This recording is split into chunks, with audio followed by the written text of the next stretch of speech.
Okay break میں جانے سے پہلے میں یہ بات کر رہی تھی کہ فیس بک اور ٹویٹر اور دوسرے جو سوشل میڈیا کے پلیٹ فارمز ہیں وہ بہت مس گائیڈنگ ہو سکتے ہیں, ہمیں بہت مسلیڈ کر سکتے ہیں. مجھے صرف اس بات کا ڈر ہے کہ کہیں ہماری یوتھ جو ہے صرف فیس بک کی حد تک تو نہیں ایکٹیو ہے, وہ باہر نکلے گی, ووٹس دے گی, کیونکہ یہ بھی میں نے لوگوں کو کہتے ہوئے سنا ہے کہ گھر پہ تو ٹھیک ہے لیکن باہر ان حالات میں کون نکلے گا, اور ووٹ دینا تو بڑا مشکل کام ہے. اچھا سے اچھا جو ہے ووٹ دینے کسی کو جاتا ہے اور دے کے کسی اور کو واپس آ جاتا ہے, کیونکہ پولنگ اسٹیشن جو ہے وہ کوئی آسان مرحلہ نہیں ہے.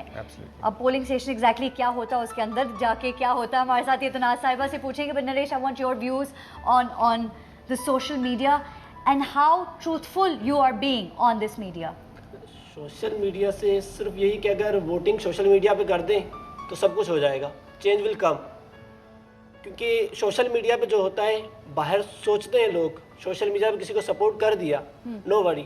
جب باہر کے حالات دیکھتے ہیں جو انسیکیورٹی ہے, یہ ڈر ہوتا ہے کہ ہو سکتا ہے یہاں پر دھماکہ ہو جائے. سو دیٹ مینس ڈسکرپنسی ہے, ڈر ہے. ڈر ہے لوگوں میں, نوجوانوں میں بہت زیادہ ڈر ہے.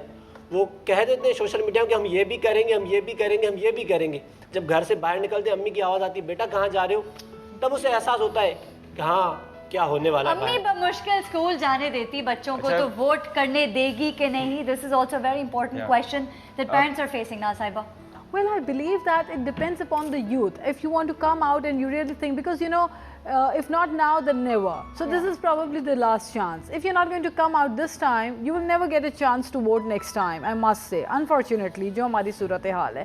تو میں سمجھتی ہوں it is not a very scary game, ایسی کوئی چیز نہیں ہے, آپ بالکل نکلیے, کیونکہ یہ الیکشن کمیشن نے ذمہ داری لی ہوئی ہے کہ وہ تحفظ فراہم کرے گی, اور جتنے بھی سینسٹیو پولنگ اسٹیشنز ہیں اس پہ تحفظ فراہم کرنا اسٹیٹ کی ذمہ داری ہے. اور دوسری بات یہ ہے کہ جس طرح کا انتھوزیازم اور پیشن دیکھا جا رہا ہے, میں سمجھتی ہوں یوتھ نکلے گی, ضرور نکلے گی اور اپنا ووٹ کاسٹ کرے گی. اور سب سے بڑی بات یہ ہے کہ وہ تو جو نیا ووٹر ہے, فرسٹ ٹائم ووٹر ہے, اس کو تو خود ہی ایک ایکسائٹمنٹ ہوئی ہوئی ہے کہ میں نے جا کہ کس طریقے سے what will be the procedure, اور جب مائنڈ آپ نے میک اپ کیا ہے اس کو کوئی تبدیل نہیں کر سکتا. ایون پولنگ اسٹیشن میں بھی جب آپ جاتے ہیں تو what you have planned and you have decided, آپ اسی جماعت کو ووٹ دیں گے جس کو آپ بہتر اپنے لیے سمجھتے ہیں.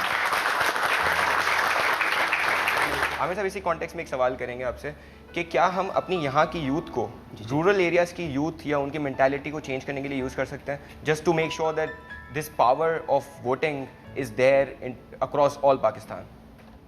اس کے لیے تو بہرحال ہمیں پرنٹ میڈیا, ڈیجیٹل میڈیا اور جو سوشل میڈیا کی جس کی آپ بات کرتے ہیں, فیس بک ہو گیا, ٹویٹر ہو گیا, ان سب کی ضرورت پڑے گی.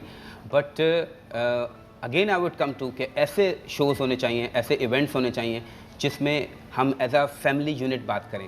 میں یہ چاہتا ہوں کہ اس وقت فرسٹ ٹائم ووٹرز جو ہیں وہ پیرنٹس کو ملا کر کے ایک فورم بنائیں, start doing discussion, please don't hesitate. ایک یونٹ بنائیں, ایک ڈسکشن کریں, فورم بنائیں, اور ایز اے فیملی یونٹ لیں کہ ہمارے, پھر آپ کی ڈیسیشن میں بھی ایک پاور ہوگی.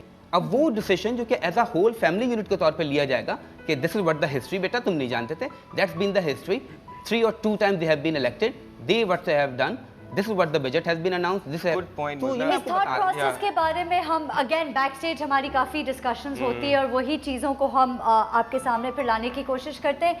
سر, we are talking about the article that I had read, اور میں آپ سے یہ پوچھنا چاہوں گی کہ میں آج کل الیکشن کے بارے میں سب ایکسائٹیڈ ہے. میں اکثر جس سے بھی ملتی ہوں کہتے ہیں آپ کس کے لیے ووٹ کر رہے ہیں, تو بہت سارے لوگ کہتے ہیں کہ بیٹا یہ بڑا پرسنل کویشچن ہے جو آپ پوچھ رہی ہیں, اور اس طرح پوچھنا نہیں چاہیے.